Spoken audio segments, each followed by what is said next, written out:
अस्सलाम वालेकुम। Golden 120 vlog में आपको खुशामदीद कहता हूँ।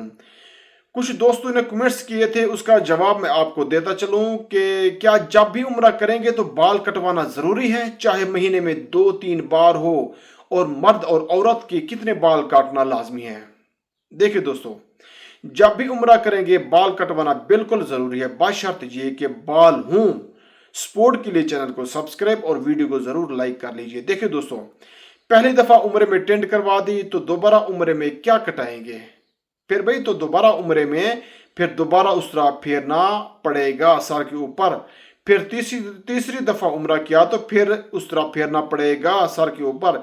इसमें शरीयत की हिकमतें हैं। हो सकता है क्राउड कंट्रोल करने के लिए अल्लाह ने ये हुक्म दिया, और मैं कोई दावा नहीं कर रहा यार, लेकिन ताकि एक ने उम्रा किया तो अब दूसरे को भी मौका मिल जाए।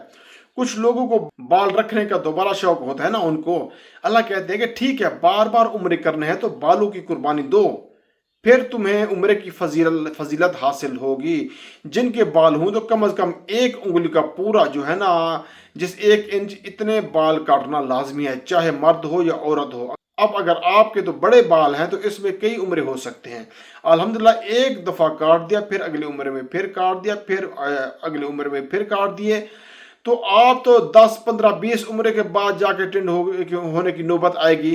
तो मर्द हो या खवातीन, बहरहाल एक पूरे के बराबर हर उम्र में बाल काटना बिल्कुल ज़रूरी है। तो दूसरे कमेंट्स का जवाब मैं आपसे शेयर करता चलूँ। रमज़ान में इस्लाह नफ्स का तरीका, रमज़ान में इंसान की इस्लाह का क्या तरीका होना चाहिए? देखिए दोस्तों, देखिए ये तो शरी मसला नहीं है, बाकी इस्लाह का तरीका यही होना चाहिए कि एक लिस्ट बनाएं गुनाहों की। रमज़ान से पहले अभी तो आप लिस्ट बना दे के मेरे अंदर ये गुनाह हैं, मैं रमज़ान में सारे गुनाह से इंशाल्लाह तौबा करूँगा।